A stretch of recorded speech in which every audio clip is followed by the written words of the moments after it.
안녕하세요. 원터치 시간이 다시 돌아왔습니다. 네. 이렇게 할까? 죄송합니다. 오늘 주제는 뭐예요? 지난번에 제가 말씀드렸죠. K9 vs 북한의 신형 자주포입니다.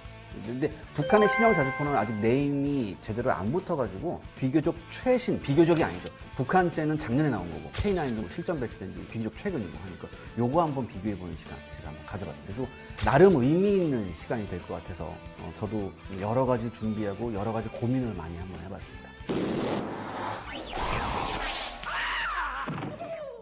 우리가 6.25 전쟁 때 북한군하고 중공군하고 맞아 싸우면서 정말 많이 생각했던 게 포병 화력이 부족이었다고 하더라고요. 더군다나 이제 한국 전쟁 끝나고 나서 북한이 포병 화력이 많았었는데 원래 그 공산권 국가는 항상 포병 화력을 어마어마하게 중요시 하잖아요. 그렇기 때문에 우리가 거기에 대항해야 된다라고 해서 이제 미국제 M109 자주포 많이 들어왔었는데, 그래서 기존에 갖고 있던 K55죠. 이게 K55가 원래 미국의 M109A2 자주포예요. 요걸 우리가 1985년부터 우리가 라이센스 생산하고 있었거든요. 그래서 요것도 한 1000대 넘게 깔려 있다고 하는데, 이거보다는 훨씬 더 개량되고 21세기 전장 환경에 맞는 그런 자주포를 만들어야 된다, 그런 생각이 있었죠. 사실 K55가 뭐 괜찮은 거예요. 괜찮은 자주포인데 화력이나 기동력, 방어력 등이 좀 부족해요. 특히 화력에서 사정거리가 좀 많이 부족해서 이거는 안 된다, 우리의 독자적인 우수한 자주포를 만들자. 그래서 나왔던 게 K9이었고, K9은 또한 우리가 최신형의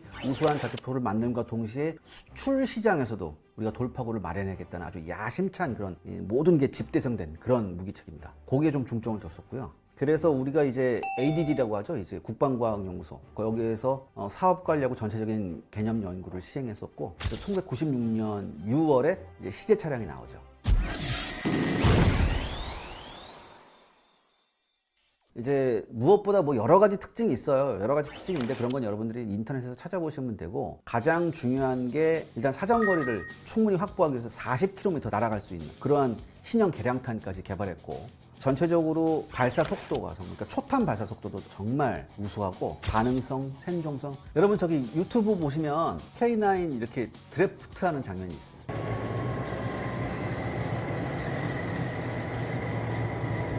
여러분 그거 보시면 그 K9의 기동성이 어느 정도 되는지 한번 충분히 아실 수 있을 것 같고, 그 다음에 K9의 또 하나의 특징이 자동화가 정말 잘 되어 있습니다. 이 자동화 덕분에 사수들이 정말 신속하고 용이하게 편하게 작전을 수행할 수 있고요. 그 다음에 반응성이라고 그러죠. 그러니까 이게 가장 중요한 게 뭐냐면은 포의 위치하고 자세를 확인하는 링 레이저 자이로라는 이런 시스템인데, 요걸 이용해 가지고 관성 항법 장치로 해서 그러니까 여러분들 쉽게 말해서 뭐냐면 포의 위치하고 자세를 자동으로 계산을 해요. 계산을 해서 목표물의 위치를 알면 사격 재원을 자동으로 계산해서 신속하게 계산할 수 있는 탄도 계산기가 있어요. 이게 정말 중요한 건데 충실하게 잘 되어 있습니다. K9 운용하셨던 분들은 무슨 말씀인지 아마 아실 거예요. 그래서 계산된 이 사격 재원을 갖다가 자동으로 포를 방열해서 고각이라고 죠. 포신 들어올리는 요 고각하고 요 방향 같은 걸 자동으로 맞춰서 쏠 수 있습니다. 그러니까 대단히 정확하게 쏠 수 있죠. 정확하고 신속하게 쏠 수 있습니다. 그 다음에 이 방어력도 훨씬 개량이 됐기 때문에 K55하고 비교할 수가 좀 없죠. 그러니까 어느 정도냐면은 자주포가 주변에 포탄이 떨어질 수 있잖아요.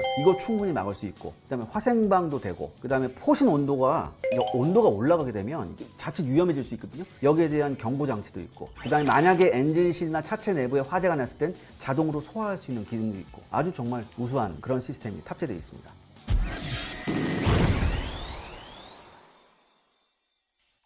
그 다음에 이제 40km 날아간다고 했잖아요. 아까 사정거리가. 이게 급속 발사를 할 때 여러분들 놀라지 마십시오. 무려 15초 내에 초탄을 발사할 수 있습니다. 이거 엄청난 능력이에요. 그 다음에 8분간 분당 6발에서 8발 지속 사격을 할 수 있고, 1시간 동안 분당 2발에서 3발의 지속 사격 능력이 있습니다. 이거는 엄청난 겁니다. 이건 거의 최고급이에요.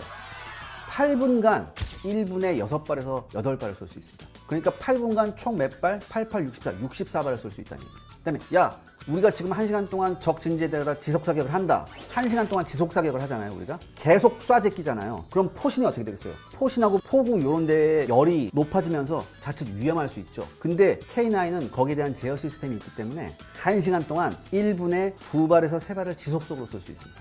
1분에 3발을 쏘면 1시간 동안 몇 발을 쏠 수 있다는 얘기죠?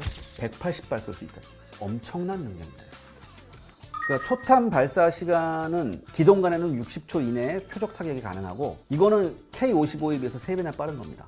그 다음에 또 하나 요즘 현대의 최신형 자주포에서 가장 중요한 게 뭐냐면 TOT 능력이죠. Time on Target이라는, 한마디로 같은 목표 지점에 3발을 쏴서 그게 다 3발이 같은 탄착 지점에 들어간다는 얘기죠. 그 다음에 파워팩은 독일제인데 이거 뭐 우수한 파워팩이고요. 아무튼 여러분들 그 K9의 자세한 스펙은 지금은 공개된 게 많으니까 그걸 한번 찾아보시면 되고.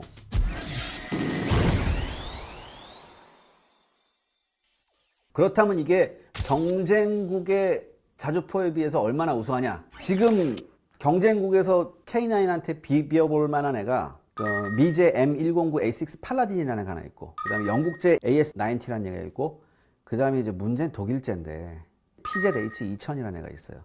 얘 한 3개 정도인데, 일단은 팔라딘하고 AS90은 완전 발라버려요. 문제는 독일제야. PZH2000. 쉽게 말할게요. K9이 타이가다. 그럼 독일제 PZH2000은 티라노사우루스.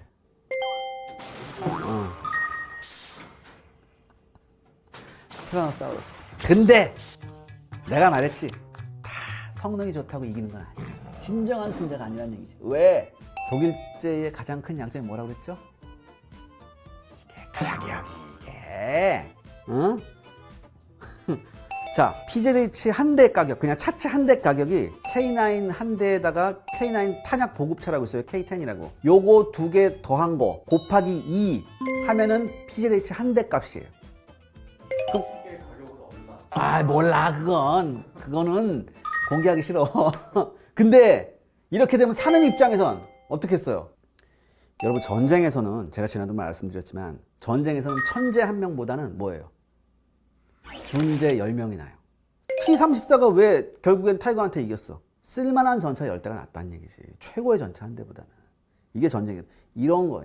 여기에서 K9, 더군다나 K9은 쓸만한 정도가 아니야. A급이란 말이야. 걔가 S급이고 얘는 A 플러스급이야. 이건 수출 실적을 보면 돼요. 독일제 거의 못 팔았어요. 주변국에 한두 나라 샀나? 네덜란드가 어디가 산 것 같은데 뭘 못 팔았어. 근데 K9은 수출 잘 됐죠. 터키에는 이제 기술 수출했고, 근데 이건 사실 얘기가 좀 많은데 이건 뭐 넘어가고. 폴란드에는 차체를 수출했어요. 그 다음에 지금 수출 확정된 게 인도, 핀란드, 에스토니아, 노르웨이예요. 호주는 처음에 K9 산다고 했다가 뒤집어 엎었거든. 근데 찾아보니까 얘보다 나은 게 없어. 그래서 다시 살래 그런 거고. 이집트는 지금 평가하고 있는데 거의 넘어왔다고 하고, 덴마크에서는 실패했어요. 걔가 돈이 없어. 그러니까 프랑스제 캐사르라고, 그러니까 시저라고, 캐사르라고 트럭 뒤에다가 이렇게 있는 거 있어. 155mm. 그거 샀다고. 야, 왜? 덴마크 누구하고 싸워? 주변에 싸울 나라 있나? 없잖아. 덴마크 무슨 나라? 화해의 나라야. 꽃 가꾸고 이런 애들이 뭘 대포가 필요해? 내가 덴마크 총이면 안 사.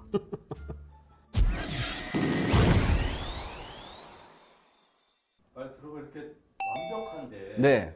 여기에 좀 대적할 만한 게 북한에 있어요?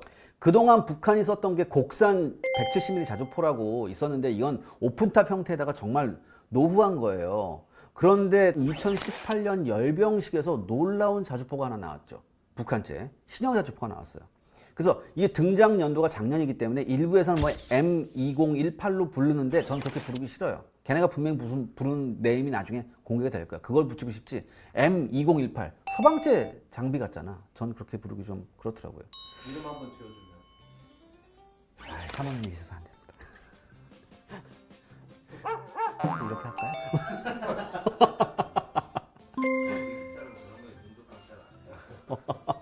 근데 이게 여러분 지금 사진 나가는 거 보시죠. 일단은 뭐예요? 대단히 세련된 외관 가지고 있죠. 서방 측에 있는 그 어떤 자주포하고 비교해도 외모는 뒤지지 않아요. 일단 비주얼은 폭발이에요. 근데 일단 북한제 장비답게 스펙을 알 수 없어요. 그래서 제가 한번 추측을 해봤습니다. 북한이 지금 활발하게 군사적 교류를 하고 있는 나라가 어디 있냐면은 중국, 러시아, 이란, 그리고 시리아예요. 근데 시리아는 자주포 안 만들죠. 시리아 탈락. 그 다음에 러시아를 봤어요. 근데 러시아제 2S19 마스터 S라고 하나 있어요. 근데 얘의 외모는 완전 달라요. 그래서 러시아도 탈락이에요. 그렇게 되면 남은 건 누굽니까? 중국하고 이란이죠. 그러니까 중국제를 보니까 PLZ45가 중국제고 이란은 라드2라고 있어요. 라흐드. 뭐 이게 라흐드라고 해요. 라흐드. 저기 뭐야, 걔네. 근데 라흐드 천둥이래. 뭐. 얘네 둘을 보니까 외모가 비슷해요. 그래서 얘 두 개의 스펙을 보면 북한제가 어느 정도 예측이 가능하지 않을까 보는데, 첫 번째 중국의 PLZ-45는 중국이 80년대부터 개방 정책하잖아요. 그러면서부터 서방에서 많은 기술자들이 와서 이런 걸 도와줘요. 그래서 그 시점에서 개발됐기 때문에 아마도 서방제하고 비슷할 거다라고 했는데, 그때 많이 중국을 도와줬던 나라가 미국이에요. 그래서 아마도 미제 M109 자주포하고 비슷할 거다. 그 다음에 요걸 수출형이에요. 이게 PLZ-45가. 걔네가 수출형에 내놓은 이 스펙을 보면 155mm로 M109하고 거의 비슷하거든요. 분당 4발에서 5발 발사 가능하고 평균 사거리 24km인데, 여기에다가 이제 뒤에 뭐 추진탄 이렇게 달면 39km까지 날아가고, 최대 주행거리는 550km, 뭐 속도 뭐 이렇게 하는데, 주행거리만 빼면은 M109가 거의 동일한 성능이라고 보시면 되고, 이란제 라흐드2는 한참 예전에 70년대 때 미국하고 이란하고 사이가 좋았을 때 미국이 이란한테 뭘 제공했냐면 M109 역시 자주포를 제공해 줬는데, 미국하고 관계가 단절된 이후에 이거를 역설계해서 데드카피한 걸로 제가 추적을 해볼 수 있어요. 근데 이거 기본 스펙 한번 말씀드리면, 역시 39 구경장에 155mm 곡사포에다가 분당 4발에서 5발, 사거리는 25km에서 30km, 최대 주행거리 500km, 그거 거의 비슷하죠. 아마 북한제도 얘네하고 성능이 비슷하지 않을까. 다만 북한제는 155mm가 없어요. 러시아제가 152mm거든요. 그러니까 아마 북한제 자주포에는 152mm가 달려있을 거다. 이렇게 한번 추측을 해볼 수 있습니다.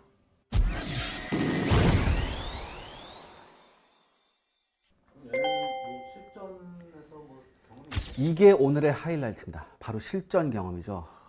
우리 K9의 실전 경험이 가장 중요한 게 어디냐면, 연평도 포격 사건 때 우리가 반격을 했잖아요. 그거 한번 우리가 재구성을 해봐야 되는데, 2010년 11월 23일이었죠. 2010년 11월 23일 오후 2시 30분경 연평도는 급습을 받았다. 포격 소리가 멈춘 상황인데 언제 지금 다시 시작할지 모릅니다. 북한이 1차 도발하고 난 다음에 이제 2차 도발하면서 총 북한이 170발을 쐈어요. 뭐 일부에서 200여 발이라고 하는데, 그러니까 170발에서 200발 사이를 쐈는데, 북한은 그때 주로 쏜 게 122mm 방사포하고 240mm 방사포예요. 122mm 방사포는 40연장이에요. 로켓탄 쏠 수 있는 파이프가 40개 달려있는 거고, 240mm는 22연장이었는데, 북한군의 2차 포격은 방사포가 아니라 포병 사격이었거든? 그럼 1차에서 쐈던 거를 여러 가지 감안했을 때 아마 122mm 방사포 100발을 쐈을 거라고 추측을 해보거든요. 이게 지금 보시는 사진이 북한군 방사포 진지의 사진입니다. 여기에 보면은 방사포 진지가 6개가 있어요. 여기서 아마 대부분의 122mm 방사포가 발사되어졌다고 추정이 되어져요. 근데 제가 아까 122mm가 전부 다 차량 한 대당 40발이 있었다고 그랬죠. 그럼 만약에 40발 곱하기 6 하면 뭡니까? 6, 4에서 240발을 쏴야 되는데 100여 발 쐈다는 얘기는 뭐냐면, 제 추측에는 중앙에 있는 3개가 먼저 쏘고 난 다음에 그 다음에 한국군의 대응을 보고 2차도 방사포로 쏘려고 했던 것 같아요. 그래서 6대 중에 3대가 먼저 발사하고 나머지 3대는 발사 대기를 하고 있었던 것 같아요. 제 생각에는. 뭐 틀릴 수도 있죠. 근데 우리 한국 해병대가 첫 번째 1차 도발을 당하고 난 이후에 저희가 몇 분 만에 반격을 하는지 아십니까, 여러분들? 13분 만에 반격을 해요. 왜 13분이 걸려냐? 그건 제가 나중에 한번 해볼게요. 근데 이 탄착 지점이 지금 찍혔단 말이에요. 탄착 지점이 찍혔는데, K9에서 발사되는 155mm 탄의 살상 반격은 50m예요. 그럼 그 50m를 일단은 수치적으로 대입해 볼게요. 그 아까 탄착 지점에. 그러면 두 번째 사진, 이 정도의 살상 범위가 나타납니다. 어떻습니까, 여러분들?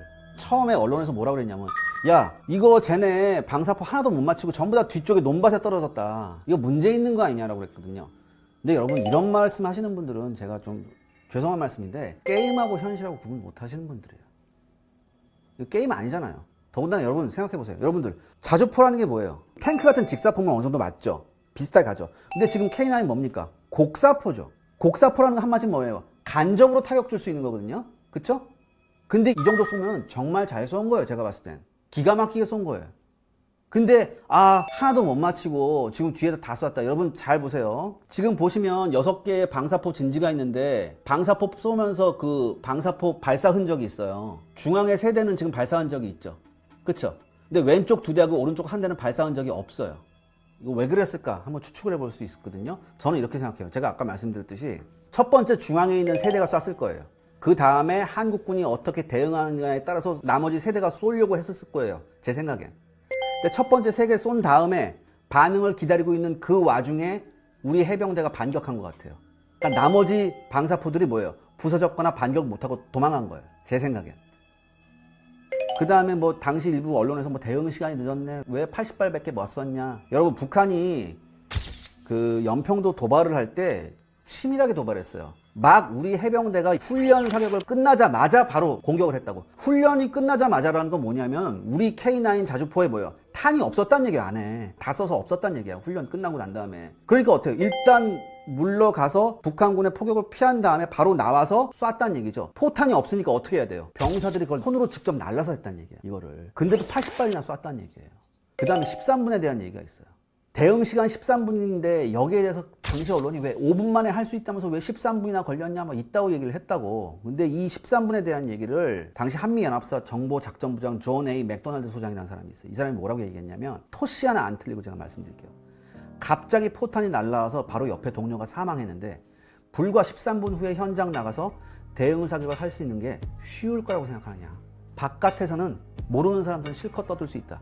하지만 군에 몸담았던 사람들이라면 그 용기를 알 거라고 얘기했단 말이죠. 제 생각엔 이스라엘 군도 이렇게 못했을 것 같아요. 솔직하게. 훈련이 정말 잘 되어 있는 우리나라 대한민국 해병대였으니까 이게 아마 가능했을 겁니다. 다만 아쉬운 건 있죠. 당시 포병 레이더가 있었는데 제대로 작동을 안 했어요. 그런 여러 가지 그런 건 있었고. 그럼에도 불구하고 우리 해병대 2명이 안타깝게 전사를 했죠. 처음에는 뭐 북한군한테 하나도 타격을 주지 못했다 막 이렇게 했는데 나중에 알고 보니까 북한군은 사상자가 40명인데 사건 직후에 이제 북한에서 4군단 사령부에서 이런 얘기가 있었대요. 연평도 이후에 어떤 일이 있어도 남조선의 사소한 도발에 걸려들지 마라. 왜? 자기네가 역풍받을 것 같으니까. 그 다음에 지시 없이 사격하지 말라 그랬대요. 수시로 이런 얘기가 나왔고 특히 포병부대 군관들이 뭐라고 얘기했냐면 남조선군이 우리의 방사포 진지를 정확히 찾아서 타격했다. 그렇게 보면 남조선 군대가 절대 허술이 볼 애들이 아니다. 우리가 또다시 포를 쏘는 날에는 우리가 불받아야 될 거다. 그 다음에 또 하나 걔네들 말인데 이거 우리 듣기 좋으라고 한 말이 있는데 만약 전쟁 나면 서울이 아니라 평양이 불바다가 된다면 이런 얘기 했대요. 그건 여러분 걸러서 들으시고. 근데 사실 연평도 포격 이후에 전 북한군 진지에 무슨 명령이 내려오냐면 밖에서 쏘지 말고 갱도 파라. 갱도 파가지고 왔다 갔다 하면서 쏴라. 이런 지시가 내렸대요. 그래서 전부 다 갱도 작업을 해요, 걔네가. 아무튼 우리 K9의 실전이 이겁니다. 여러분들 우리가 제대로 모든 게 정말 제대로 작동했다면 훨씬 더 잘 싸웠을 거예요. 근데 전쟁이란 건 항상 뭡니까 여러분들? 최악의 상황이죠. 근데 이런 최악의 상황에도 불구하고 우리 해병대가 이렇게 대처했다. 여러분들 이거 기억하셔야 됩니다. 이 북한한테는 일단 우리 K9이 제가 아까 말씀드린 데이터 링크나 이런 게 21세기 환경에 최적화되어 있거든요. 북한 이런 건 안 돼 있을 거예요. 그러니까 물론 GPS 정도는 쓸 수 있겠죠. 걔네들 GPS는 워낙 오픈 소스니까. 근데 K9한테는 우리가 솔직히 제가 말씀드릴게요. 핵만 빼놓고 나면 우리가 웬만하면 장비빨로 다 조질 수 있어요. 솔직하게. 진짜.